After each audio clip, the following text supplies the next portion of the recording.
नमस्कार भाइयों एवं बहनों, मैं डॉक्टर आर.के. सिन्हा, आपका चैनल, आपका अपना चैनल। भाइयों एवं बहनों, दिल्ली की इस भीषण सर्दी में मैं स्वेटर पे स्वेटर, उस पे शर्ट, वुलन शर्ट, उसके ऊपर फिर स्वेटर, फिर एक कोट, मफलर और टोपी लगा करके बैठा हूँ। जितनी ठंड है नहीं, उससे अधिक ठंड घर वालों ने बोल करके और मुझे ज़बरदस्ती पहना दिया है। अभी मैं एक्सरसाइज करने के बाद और टहलने के बाद मैं बैठ करके यूट्यूब के लिए अपना वीडियो बना रहा हूँ। तो अचानक मुझे एक चीज़ याद आई कि मेरा चेहरा जो है इतना सारा टोपी वगैरह पहनने के बाद बंदर जैसा लग रहा है, और बंदर पर मुझे हनुमान जी याद आ गए, और हनुमान जी के साथ साथ मुझे फिर राम जी याद आ गए, और राम जी के साथ मुझे सारी बातें आज से कुछ दिन पहले की याद आ गई, जब मेरी झोपड़ी के भाग खुल जाएंगे और अवध में राम आए हैं, ये सब याद आने लगा। तो राम में होने के बाद मुझे राम जी से संबंधित कुछ बातें याद आ रही हैं कि जब राम जी के पास शूर्पणखा आई और उसने कहा कि मैं कुंवारी हूँ, मुझे शादी कर लो, तो राम जी तो उस जगह के लोकल स्टाइल भाषा से उतने परिचित नहीं थे। उनको लगा कि शायद शादीशुदा को ही कुंवारी बोलते होंगे लोग वहाँ। तो उन्होंने शूर्पणखा से कहा कि जाओ, मेरा भाई उधर है और उससे जाकर मिलो, वो भी तुम्हारी तरह, वो भी कुंवारा है। तो इस तरह से राम जी ने झूठ नहीं बोला, उन्होंने उसी की भाषा में बता दिया।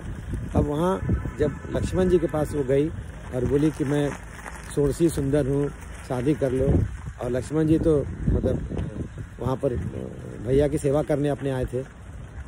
उनको लगा कि भैया ने क्यों भेज दिया है मेरे पास। अब देखिए, बड़े भाई की माता, उन्होंने अविश्वास नहीं किया। उन्होंने सोचा कि माँ ने कहा है कि बड़े भाई क्या कर रहे हैं उस पर नहीं ध्यान रखो, बस बड़े भाई का साथ देना। तो एक बहुत बड़ी सीख मिलती है, अगर अपने बड़े भाई बड़ों का परिवार में साथ दें तो परिवार में बरकत होती है। उसके बाद उन्होंने उसे एक वासना का प्रतीक बताते हुए समाज के लिए एक संदेश दिया कि इस तरह की बातें हों, लुभावनी बातें, तो उस लोभ लुभावन का नाक काट दो, यानी उसको हटा दो। तो इस तरह से वहाँ संदेश मिला। फिर वहाँ से वो भाग करके गई अपने भाई खरदूषण के पास। खरदूषण ने बदला लेने के लिए 14,000 लोगों राक्षसों के साथ राम जी के से लड़ने का मन बनाया।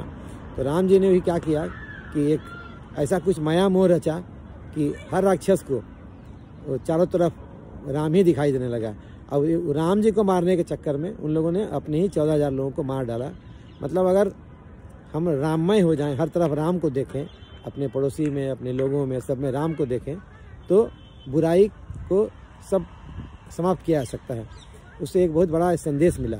उसके बाद अगला संदेश क्या मिला कि जब वो रावण के पास गई तो रावण ने पूछा कि खरदूषण को बताया, मेरे पास डायरेक्ट क्यों चली आई? तो कहा हाँ, उनको बोला क्या हुआ? वो गए? हाँ, वो गए और वहाँ बस चले गए, ऊपर गए और गए। तो रावण ने कहा कि ठीक है, मैं तुम्हारे लिए मैं कुछ और बंदोबस्त करूँगा। उन्होंने फिर वहाँ जा कर के और मारीच को पकड़ा। मारीच उसके मामा थे, तो जाके मरीच को नमस्ते किया। तो मारीच घबरा गया, कांपने लगा कि भाई एक बदमाश आदमी हमको नमस्ते कर रहा, क्या बात है? तो उसने बताया कि तुमको मृग बनना है। तो उसने सोचा कि बोला कि मैं मृग क्यों बनेगा, मैं तो आदमी हूँ, राक्षस हूँ, मैं जानवर क्यों बनूंगा? बोला कि नहीं बनोगे तो मैं बना दूंगा। मतलब रावण जो है वो जानवर बना सकता है, किसी को, आदमी को जानवर बना सकता है। और राम जी ने एक पत्थर को, अहिल्या को नारी बना दिया, पूजनीय नारी, और वानरों को आदमी बना दिया। तो राम जी की ये महिमा है। और रावण की देखिए कि वो एक राक्षस एक को वो जबरदस्ती हरिण बना रहा है। तो वो कहा कि नहीं, मैं हरिण नहीं बनूंगा। मारीच ने तो तलवार निकाल लिया मारने के लिए। डर के मारे फिर वो तैयार हो गया। सोचा कि इस दुष्ट के हाथ से मरने से अच्छा है कि अगर मरूं तो मैं बार बार जन्म लूँगा इसी योनि में और बार बार मरूंगा, और अगर भगवान के हाथ से मरूंगा, एक बार मर जाऊंगा तो फिर न जन्म लूँगा न बार बार मरना पड़ेगा। तो उसने बात मान लिया और हिरण बन के चला गया। और वहाँ जैसा कि सब कुछ जानते हैं, सीता जी ने उस हिरण को देखा और वो बोले कि ये स्वर्ण मृग मुझे चाहिए।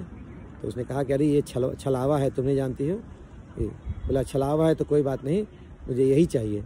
राम जी ने मजबूर होकर के उसको मारने के लिए जब पीछा किया तो वो बार बार पीछे घूम घूम के देख रहा था, बार बार पीछे घूम के देख रहा था। तो वो बार बार राम जी के दर्शन कर रहा था।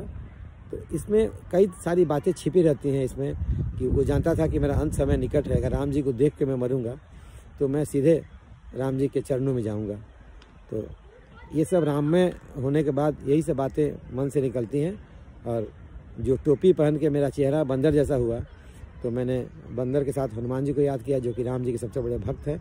फिर राम जी के बाद राम जी की कथा, और कहते हैं कि राम कथा सुंदर करतारी, संशय विहग उड़ावन हारी। राम कथा जो है एक बहुत सुंदर हाथ की ताली की जैसी है। हाथ की ताली बजाने से जैसे चिड़िया उड़ जाती है, वैसे राम जी कथा सुनने से बहुत सारे संशय मन के वो भी उड़ जाते हैं। तो धन्यवाद भाइयों बहनों, अगर आपको ये वीडियो पसंद आया हो तो आप धन्यवाद देंगे और इसे शेयर करेंगे। नमस्कार।